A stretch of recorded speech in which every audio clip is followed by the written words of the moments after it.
आजारी पडतो त्याला थोडंसंही काही म्हणजे हे असं आणि तो माणूस अशक्त असतो, आपल्याला काय करायचं आहे, तसे रुग्ण आपल्याला त्याची तपासणी करून बोट ठेवू का? आणि मग ते बोट ठेवू?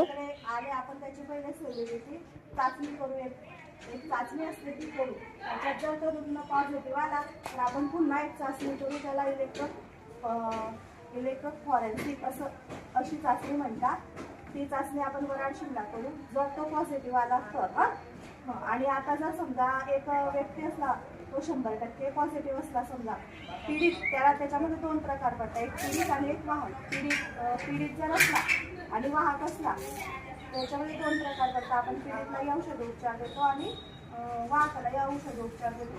तर समजा जर आपल्याला माहिती आहे की हा व्यक्ती सिकलसेलग्रस्त आहे आणि त्याचं जर लग्न झालेलं आहे आणि ती बाई जर प्रेग्नंट आहे तरी घाबरायचं कारण नाही, कारण आपण 12 आठवड्याच्या आत तिचं काय करतो माहिती का, गर्भाची तपासणी करतो. तिच्या गर्भातून थोडंसं पाणी काढलं जातं आणि ते